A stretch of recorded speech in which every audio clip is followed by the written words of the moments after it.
하나님 말씀 로마서 9장 7절 이하의 말씀입니다. 신약 251페이지 로마서 9장 7절 이하부터 우리 13절까지 교독하시겠습니다. 또한 아브라함의 씨가 다 그의 자녀가 아니라 오직 이삭으로부터 난 자라야 내 씨라 불리리라 하셨으니 곧 육신의 자녀가 하나님의 자녀가 아니요 오직 약속의 자녀가 씨로 여기심을 받느니라. 약속의 말씀은 이것이니 명년 이때에 내가 이르리니 사라에게 아들이 있으리라 하심이라. 그뿐 아니라 또한 리브가가 우리 조상 이삭 한 사람으로 말미암아 임신하였는데 그 자식들이 아직 나지도 아니하고 무슨 선이나 악을 행하지 아니한 때에 택하심을 따라 되는 하나님의 뜻이 행위로 말미암지 않고 오직 부르시는 이로 말미암아 서게 하려 하사 리브가에게 이르시되 큰 자가 어린 자를 섬기리라 하셨나니 같이요.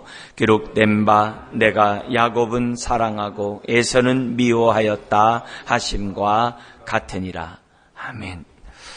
지금 바울의 이제 고민이 이제 다른 것이 아니었죠. 자신이 이방의 사도로 복음을 전해서 이방인들이 그렇게 기뻐하고 하나님의 구원의 도에 사람들이 정말 아멘 하면서 그들이 구원받는 사람들이 많이 있는 반면에 자기 동족 이스라엘은 너무나도 그걸 거절하는 거예요. 너무 배척한 거예요. 예수 그리스도를 배척하여 죽인 것처럼 자신에 대해서 핍박을 하고 믿지 않는 그런 일들을 이제 행하고 있는 겁니다. 심지어 이방인들이 예수를 믿어서 정말 하나님의 자녀가 되는데 그 이방인들을 현혹시켜가지고 너희들은 유대인화 돼야 된다 해가지고 예수를 믿었냐, 그 다음부터는 플러스 율법을 지키는 자가 돼야 된다, 이런 식으로 막 유혹하고 심지어 바울이 전하는 복음을 자꾸 거절하니까 그 마음이 얼마나 아프겠어요. 얼마나 그 마음속에 힘들겠어요. 그러니까 하나님 앞에 기도하는 가운데 하나님이 이제 바울에게 깨닫게 한 거죠. 구약을 봐라. 아브라함을 봐라. 아브라함의 정말 이삭하고 이스마엘이 있는데 누가 약속의 씨냐? 누굴 통해서 하나님의 그러한 예언의 약속의 말씀이 이어졌느냐? 이런 얘기를 하나님이 이제 바울에게 깨닫게 한 거죠. 그러면서 깨달은 것이 뭐냐면은 6절에 있는 것처럼 이스라엘에서 난 그들이 다 이스라엘이 아니요. 이걸 이제 한 거죠. 그래서 비록 이스라엘 사람들이 지금 복음을 거절하지만 구약에서도 보면은 다 이스라엘이 구원받은 게 아니었잖아요. 다 구약에서도 보면 이스라엘 사람들이 하나님을 경외한 게 아니었잖아요. 그렇잖아요. 그러면서 구약에 보니까 남은 자라는 그런 말씀들이 있었거든요. 남은 자를 구원하셨다라는 그 말씀이 구약에 너무 많이 있거든요. 모든 자를 구원하는 것이 아니라 남은 자. 그 남은 자가 누구냐면 하나님을 경외하는 자들이었거든요. 하나님을 경외하는 자. 그런 것처럼 신약에서도 누가 있다는 거예요? 바울 자신과 같은, 또 주님의 12 제자, 우리 유다를 뺀 그 제자들과 같은 남은 자들이 있었다는 거예요. 그걸 생각해 볼 때 바울은 뭐냐면 하나님의 약속의 말씀이 폐해졌느냐? 구약에 예언했던 많은 약속의 말씀 아니다. 알고 봤더니 구약에 남은 자가 있듯이 신약에서는 이제 어떻게 얘기하냐면은 하나님의 선택된 자들이, 택함 받은 남은 자들이 있다는 것을 지금 뭐냐면 바울이 가르쳐 주는 거예요. 그러니까 이런 것을 우리들이 기본적으로 우리가 생각해 보면은 오늘 저와 여러분들이 부름받은, 미리 아신 자들을 또한 부르셨다 그랬잖아요. 택한 자들을 이렇게 부르셨다 그랬잖아요. 이 부름받은 이 사실이 얼마나 감사하고 얼마나 소중하고 정말 한평생 살아가면서 하나님 앞에 얼마나 감사하면서 살아도 그 은혜를 다 갚지 못한다는 그런 고백을 우리들이 행하지 않을 수가 없다는 것을 우리들이 이런 말씀을 보면 깨닫게 됩니다. 자, 그런 가운데 남은 자에 대한 얘기를 하면서 뭐라고 했냐면 7절에서부터 이렇게 얘기해요. 또한 아브라함의 씨가 다 그의 자녀가 아니라 오직 이삭으로부터 난 자라야 내 씨라 불리리라 하셨으니 내 씨라. 씨라 하셨으니 곧 육신의 자녀가 하나님의 자녀가 아니요 오직 약속의 자녀가 씨로 여기심을 받느니라. 그러니까 지금도 이 세상에는 육신의 자녀들이 많아요. 약속의 자녀들만 있는 게 아니라 육신의 자녀가 있고 또한 약속의 자녀가 있는 거예요. 오늘 하나님을 나의 아버지, 예수님을 나의 구세주, 나의 주님이라고 고백하는 사람들은 육신의 자녀가 아니에요. 육신의 자녀가 아니에요. 약속의 자녀라는 거죠. 심지어 요한복음 8장 44절 이하에 보면은 예수님이 이 말씀을 어떻게 얘기했냐면은 너희의 아비는 사탄이라고 그래요. 이 유대인을 보고, 그 유대인은 뭐예요? 육신의 유대인이겠죠. 그 유대인을 보고 뭐냐면은 사탄의 자녀라고 그래요. 하나님의 자녀가 아니라 사탄의 자녀라는 그 말씀을 우리 예수님께서 직접 사용을 하세요. 그러니까 그런 말씀이 오늘 바울은 뭐냐면은 육신의 자녀가 하나님의 자녀가 아니요 오직 약속의 자녀가 씨로 여기심을 받느니라. 이 말씀은 그 당시 유대인들의 충격적이었어요. 왜냐하면 그 당시 유대인들은 다 아브라함의 후손으로서 다 자신들은 천국의 아랫목에 앉을 것이라고 확신했거든요. 아브라함의 은덕 때문에 아브라함의 모든 자손들은 천국 가는 것은 그건 뭐 아주 당연한 일이라고 어떤 누구도 의심하지 않고 유대인들이 있었거든요. 근데 그런 유대인들 가운데 얼마나 많은 사람들이 예수 그리스도를 배척하고 십자가에 죽였습니까? 지금도 바울을 핍박하고 죽이지 않습니까? 죽이려고 하잖아요. 그러니까 이런 모습을 생각해 볼 때 모든 유대인들이 다 약속의 씨가 아니라는 거예요. 자기 백성에게 왔지만, 이 땅에 왔지만 예수님을 영접하지 않았거든요. 자, 그러면서 이렇게 얘기합니다. 9절에 약속의 말씀은 이것이니 명년에 이때 내가 이르니 사라에게 아들이 있으리라 하십니다. 그러면서 우리 주님께서는 약속의 자녀만이 지금 뭐냐면 하나님의 자녀라는 사실을 지금 사라에게 이삭을 줌으로 구약에서 우리에게 역사하셨고 오늘 우리들에게 신약을 살아온 우리들에게 알려주는 거예요. 자, 근데 여기서 우리가 약속의 씨와 육신의 씨에 대한 얘기는 이제 이해를 했어요. 그래서 남은 자에 대해서 우리들이 이런 약속의 씨가 남은 자구나. 남은 자로서 이렇게 구원을 받는 거야. 우리가 이해를 했어요. 자, 근데 우리 이 새벽에 우리가 좀 주목해야 될 말씀이 있는데요. 거기 보면 9절에 이렇게 얘기해요. 이삭이한테 아브라함에게 뭐냐면 너 명년 이때 내년에 너 사라를 통해서 아들을 할 것이다. 그때는 여러분 잘 알다시피 이제 아브라함이나 이삭이나 도저히 아이를 임신하고 출산할 수 있는 그런 한계를 다 뛰어넘은 거죠. 예? 정말 고목나무에서 꽃이 피는 것과 같은 거죠. 있을 수 없는 그런 일 속에서도 하나님의 약속이 이루어지는 것을 갖다가 우리에게 보여줬거든요. 그래서 우리들이 이 메시지 속에서 우리들이 알아야 될 것은 항상 성경에 기록된 모든 약속의 말씀은 반드시 이루어진다는 사실을 저와 여러분들은 어떻게 돼요? 정말 겸손히 내 이성을 가지고 밀어내거나 내 감정을 가지고 밀어내거나 그러지 말고 약속의 말씀이라고 한다면은 반드시 이루어진다는 확신을 가지고 믿음의 발걸음을 내디뎌야만 한다는 거예요. 근데 우리들이 반대로 얘기하면은 우리들은 뭐냐면 내 삶이 이성적으로 생각해 볼 때 계산적으로 이제 끝났어. 이건 다 틀린 거야. 이 말씀 나랑 상관없지. 덮어두지 말라는 거예요. 내 감정적으로 이 100세에 무슨 애를 낳아. 이런 상황에 무슨 하나님의 약속의 말씀이 이루어져. 내 감정으로 도저히 이것은 이제 끝났다라고 생각하는 그런 상황이라 할지라도 저와 여러분들이 어떻게 돼요? 하나님의 말씀을 볼 때 편견, 선입견으로 보면 안 돼요. 내 이성적으로, 내 감성적으로 이건 끝났어. 그래서 이 말씀 나랑 무관해. 그러지 마세요.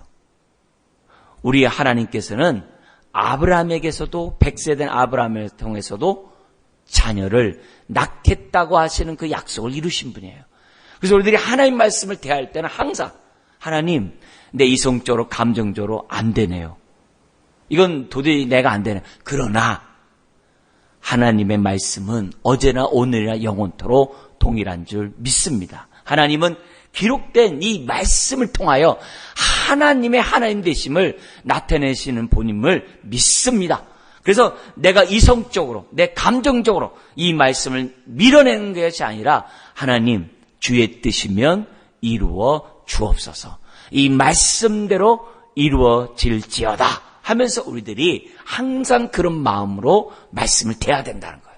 오늘 우리들의 삶도 만져요. 내가 기도 제목이 있어요. 이성적으로 끝났어요. 감정적으로 이미 끝났어. 다 끝났어. 나 이거 기도 이제 안 해. 그러지 마시고 전능하신 하나님, 오늘 나의 삶에 전능하심을 보여주십시오. 왜? 무엇이든지 구하라. 무엇이든지 구하라. 근데 구할 때 정말 하나님을 경외하면서 약속의 말씀을 믿으면서 무엇이든지 구하면 하나님이 나에게 응답해 줄 줄 믿습니다. 이렇게 성경이 그걸 얘기하잖아요. 그걸 가지고 우리들이 오늘 이 새벽에 다시 한번 나의 믿음을 점검하시기를 주의 이름으로 축원합니다. 우리의 믿음은 약속의 말씀에 기초를 둬야 돼요. 하나님의 성품과 하나님의 능력에 기초를 둬야 돼요. 내 생각과 내 감정이 아니라는 거예요. 그러면 동시에 지금 뭐냐면 사라에게 아들이 있으리라는 그 말을 어떻게 쓰셨어요? 9절에 명년 이때 내가 어떻게 하시겠대요? 이르리니. 여러분, 약속, 우리가 응답받는 것은요, 내가 이르니라는 말씀이라는 것을 항상 생각하셔야 돼요. 그냥 하늘 보자, 저 높은 곳에서 옛다, 네 기도한 거 하나 받아라, 옛다 받아라, 그런 분이 아니에요.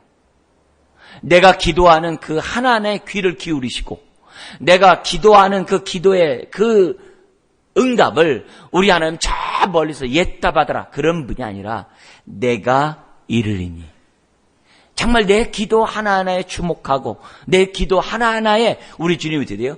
정말 지극정성, 이런 말표는 적어야겠습니다만 우리 하나님께서 여러분 그 할아버지가 그 손주 녀석들에게 그 선물 줄 때 그 모습을 한번 생각해 보세요. 그 주면서 그 선물, 그 애가 받을 수 있도록 툭 던지는 게 아니라 그 받을 수 있도록 그렇게 그 손에다 이렇게 얹어주면서 그 지긋한 눈으로 그 안아주시는 그 모습을 보세요. 그 모습을 생각하면서 하나님이 나에게 응답하실 때마다 얼마나 사랑 가운데 정말 우리들에게 이런 응답을 주시는지를 생각하고 하나님의 임재를 자꾸 우리들이 어떻게 돼요? 경험해야 하는 거예요. 하나님의 임재를 항상. 왜냐? 주님이 내 안에, 내가 주님 안에 이미 있다라고 얘기했잖아요. 하나님이 내 안에, 내가 하나님 안에 있다라고 얘기했잖아요.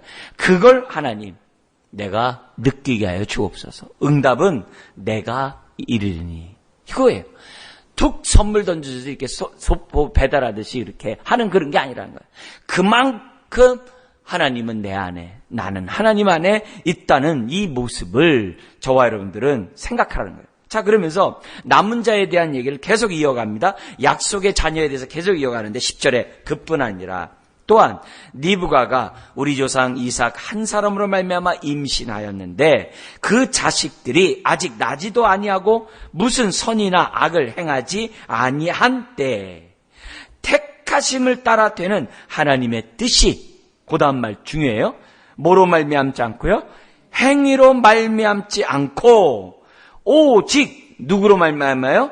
부르시는 이로 말미암아 서게 하려 하사. 이렇게 돼 있어요. 여러분, 구원이 택함으로 돼야 된다는 말씀이 왜 우리가 어떨 때는 뭐예요? 이성적으로 받아들이지 못한다고 거부할 게 아니라 이 택함이 있어야 뭐가 돼요? 행위로 구원받지 않는 것이 되는 거예요. 만약에 택함이 없다고 한다면 사람이 구원을 받는 게 뭐 때문에? 그 사람의 행위로 되는 거예요. 이게 굉장히 중요한 얘기예요. 근데 유대인들은 어떻게 돼요? 율법을 행함으로 구원에 이른다라고 그들은 어떻게 돼요? 생각했다고. 자신들의 율법이 있기 때문에, 그리고 또 율법에 따라 살기 때문에 구원받는다 생각하는 거예요. 그것보다 그 이전에 택함 받았기 때문에 그들은 어떻게 돼요? 율법을 지킨 거고, 율법을 지키는 것은 그들이 뭐예요?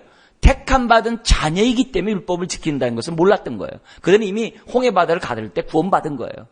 구원받은 자에게 준 것이 율법인데도 불구하고 이 주객이 전도된 거예요. 자꾸 행위에 그들은 뭐예요? 초점을 들고 율법의 의식에 따라 살 때 구원이 있다라고 착각을 한 거예요. 그러니까 예수님 시대나 바울 시대에 다 뭐라 하는 거예요? 너희들이 예수를 믿었냐? 플러스 할례를 행하라. 플러스 청결의식을 행하라. 자꾸 그런 얘기들을 하고 있는 거예요. 그게 아니라 여기서 다시 한번 우리의 초점이 이거예요. 택함이 있기 때문에 믿음으로 구원받는 거예요. 택함이 있는데 행위로 구원받는 일은 없어요.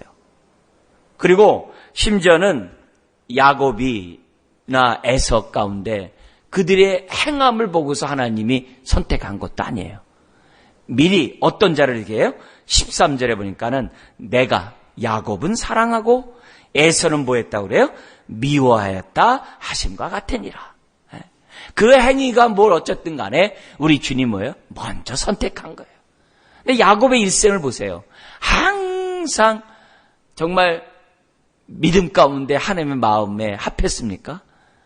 야곱이 바로에게 얘기한 것처럼 나는 험악한 삶을 살았다라고 얘기한 것처럼 야곱의 일생을 보면은 그렇게 돼요. 믿음직스러운 그런 모습을 우리들에게 잘 보여주질 않아요. 근데 그랬던 그가 하나님의 은혜 가운데 나중에 성숙해가지고 그가 유언을 할 때 모습을 보면 얼마나 신령한 자로 바뀌었는지 몰라요. 그래서 우리가 야곱을 보면 우리는 어떻게 돼요? 그냥 친근감을 느껴요. 왜요? 내 모습이 야곱과 같거든요. 그렇게 뺀질뺀질하고 내 멋대로 살고 욕심적이고 막 그렇게 살았거든요. 근데 이런 나도 야곱처럼 신령한 자로 바뀌는 모습을 보면서 우리는 어떻게 돼요? 할렐루야 하는 거죠. 할렐루야 하는 거죠. 근데 그 야곱이 그렇게 정말 마지막까지 그렇게 신령한 자로 바뀔 수 있었던 이유는 뭐냐? 하나님께서 택하신 자를 끝까지 지켜주시고 끝까지 인도하시는 은혜가 있기 때문에 그가 그렇게 바뀐 거예요. 오늘 여기서 13절에 미워했다는 이 말은 구속에서 선택받지 못했다는 말이에요. 예. 그게 미워했다는 말이에요. 그러니까 우리 하나님께서는 그런 자를 야곱을 선택했대요. 야곱이 잘나서가 아니에요. 야곱을 선택하신 거예요. 예. 오히려 이렇게 삶을 보면 어떻게 돼요? 에서가 얼마나 효자 노릇했습니까? 그래서 이삭이 에서를 갖다가 축복하려고 하지 않았습니까? 그 아버지 입장에서 볼 때. 그렇지만 하나님의 택함 받은 자는 야곱이었다는 거예요. 심지어 리브가에게 뭐라고 그랬어요? 12절에 리브가에게 이르시되 큰 자가 어린 자를 어떻게 한다고 그래요? 섬기리라 하셨나니. 이것이 하나님의 택함이라는 거예요. 그거를 저와 여러분들이 항상 잊지 말고 성경을 보는 거예요. 오늘 저와 여러분도 마찬가지예요. 내가 무슨 행위가 뭔가 좀 이렇게 싹시 있어가지고 나를 갖다가 이렇게 구원했었어요? 천만에요. 나는 싹시 애당초 뭐예요? 노라다 못해 멸망의 자녀예요. 예. 허물과 죄로 죽은 자예요. 하나님이 나를 구원하지 않아도 아무런 말하지 못할 그런 자예요. 그런 자인데 웬 은혜인지 나로 하여금 정말 예수님을 믿도록 인도하시니 이 모든 것이 만세전에 나를 택하신 하나님의 은혜라는 거죠. 그래서 여러분 신앙생활 할 때마다 일이 꼬이고 힘들고 안 될 때마다 이걸 생각하셔야 돼요. 아, 하나님이 나를 사랑하셔. 나를 미리 하시고 나를 택하셨어. 나를 창세전에 택하셨어. 하나님이 나를 사랑하셔. 나는 택함 받은 자. 이 사실을 생각하면요. 일이 꼬이고 힘들고 어려울 때마다 믿음을 갖게 돼요. 신기하리만큼 일어서게 돼요. 구원의 우물물을 먹게 돼요. 이 놀라운 하나님의 은혜입니다. 이것에 대해서 우리들이 먼저 감사하는 저와 여러분 되시기를 주의 이름 축원합니다. 그러면서 이렇게 얘기해요. 14절에 그런즉 우리가 무슨 말을 하리요? 하나님께 불의가 있느냐? 그럴 수 없느니라. 여기서 보면은 누구는 선택하고 누구를 선택하지 않은 것이 하나님의 불의냐? 그렇게 교만하게 하지 말라는 거예요. 그게 불공평하냐? 그렇게 말하지 말라는 거예요. 원래 공평한 게 뭐예요? 저나 불신자들이나 여러분이나 우리나 불신자들은 다 뭐예요? 멸망받는 게 공평한 거예요.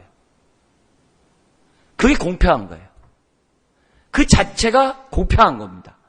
우리 가운데 구원받지 않고 다 멸망받는 게 왜? 죄 사서 사망이니까. 그런데 하나님께서 그 가운데 우리들에게 뭘 베푸신 거예요? 긍휼을 베푸신 거예요. 그 가운데서 우리를 갖다 대요 사랑하고자 선택하신 거예요. 그걸 우리들이 생각해야지 하나님 앞에서 누구 선택하고 왜 누구는 선택하지 않아요? 그렇게 불의하다고 따지지 말라 이게요.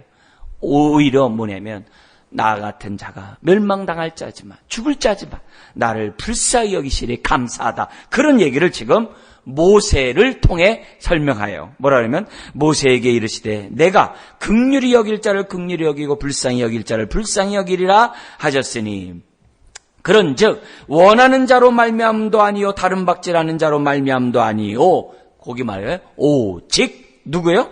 긍휼히 여기시는 하나님으로 말미암음이라. 하나님에 대해서 뭐라고 말할 우리들에게 자격이 없어요. 그냥 감사할 뿐이에요. 감사할 뿐이에요. 우리 지금 보면 이제 수급자가 있고 막 이렇게 있어가지고 국가적에 관리합니다만 옛날에는 그런 게 없을 때 어떻게 돼요? 누가 쌀을 갖다 주면 돼요? 그냥 쌀을 먹을 수가 없는데 쌀을 갖다 주면 그 자체가 은혜인 거예요. 다 쌀을 받지 못하는데 누군가 내가 쌀을 받게 된 거예요. 다 남들처럼 못 받는데 나에게 왜 은혜인지 쌀이 나에게 온 거예요. 예를 든다면. 근데 쌀 준 사람에게 내가 얘기한 거예요. 왜 불공평해? 왜 나만 줘? 저 사람들 좀 주세요. 이렇게 얘기할 수 있는 게 아니거든요. 오히려 감사해요. 다른 사람들 줄 수 있는데 나에게 줘서 내가 이거 먹고 죽지 않을 수 있으니 감사해. 오히려 이게 맞는 얘기겠죠. 그러면서 이렇게 얘기합니다. 심지어는 반대로 바로 얘기를 해요. 모세와 바로 아시죠? 성경이 바로에게 이르시되 내가 이 일을 위하여 너를 세웠으니 곧 너로 말미암아 내 능력을 보이고 내 이름이 온 땅에 전파되게 하려 함이라 하셨으니 18절 같이 한번 읽겠습니다. 그런즉 하나님께서 하고자 하시는 자를 긍휼히 여기시고 하고자 하시는 자를 완악하게 하시느니라. 여기서 완악하게 한다는 얘기는 뭐냐면 하나님이 붙잡지 않는다 이 말이에요. 저와 여러분들은 마찬가지예요. 오늘 이 새벽에 지금까지 주님이 여러분을 붙잡기 때문에 이 자리에 온 거지 붙잡지 않으면 이 자리에 올 사람 아무도 없어요. 우리가 하나님이 나에게 은혜를 베푸지 않으면 믿음 생활할 수 있는 사람 아무도 없어요. 내가 지금까지 올 수 있다는 자체가 하나님이 나를 선택할 뿐만 아니라 은혜 가운데 나를 붙잡고 나와 함께하기 때문에 이 자리에 오는 거예요. 그래서 감사하셔야 돼요. 근데 바로는 누구예요? 붙잡지 않은 거예요. 그래서 로마서 1장 24절 27절에 있는 것처럼 내어버려 두사 은혜를 베풀지 않고 가만 내비두면요 바로같이 이렇게 완악하게 돼 있는 거예요.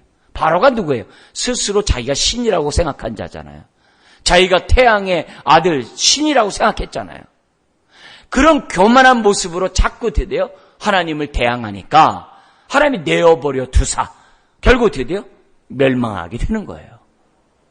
여러분, 그렇기 때문에 이 새벽에 우리들이 정말 나 같은 자에게 긍휼을 베푸신 것에 대해서 감사하고 하나님 나를 내버려 두지 않은 것에 대해서 감사하는 내가 되게 하여 주옵소서. 그래서 내가 신앙생활하는 것이 하나님의 은혜요. 내가 순종하는 것도 하나님의 은혜임을 철저히 깨닫게 하여 주옵소서. 나의 행위가 아니라 나의 어떤 업적이 아니라 전적인 하나님의 은혜인 줄 믿습니다. 이런 감사를 하는 이 새벽이 되시길 주의 이름 축원합니다. 여러분 약속의 말씀은 내 생각과 내 감정과 그걸 뛰어넘고 반드시 이루어진다는 믿음을 가지십시오. 그리고 내가 힘들고 어려울 때마다 꼴 때마다 나를 택하신 나를 사랑하신 그 은혜를 생각하십시오. 그리고 오늘 내가 이렇게 사는 이 자체가 하나님의 은혜임을 감사하는 이 새벽 되시길 주의 이름으로 축원합니다. 기도하겠습니다. 하나님 아버지 참으로 나 같은 자를 만세전에 택하시고 때가 되매 부르시고 우리에게 엄청난 구원의 은혜를 베푸시니 감사합니다. 현실의 삶의 문제 때문에 흔들리거나 불안하거나 두려워하거나 염려하거나 근심하거나 낙심하거나 좌절하거나 원망하는 우리가 되지 않도록 도와주옵시고 주여 우리가 끝까지 약속의 말씀 위에 굳게 서게 하여 주옵소서. 그리고 힘들고 어려울 때마다 하나님이 나와 함께함을 우리들이 기억하게 해 주옵시고 그로 인하여 모든 은혜에 대하여 감사하고 또 감사하는 우리가 되게 하여 주옵소서. 주님 이 새벽에 각양의 목적에 따라 물질로 신앙 고백한 손길 또한 가정들이 있습니다. 하나님, 이 믿음을 보시옵시고 때를 따라 돕는 하나님의 은혜가 임하게 하여 주옵소서. 아버지는 두 주인을 섬기는 것이 아니라 하나님만을 섬기는 이 믿음을 주님 받으시고 삶 속에 물질 때문에 고통당하는 일들이 생겨나지 않도록 복의 복을 부어 주옵소서. 동일한 은혜가 오늘도 머리 숙인 모든 가정 위에 넘쳐나게 하여 주옵소서. 믿사오며 예수님의 이름으로 축복하며 기도드리옵나이다. 아멘.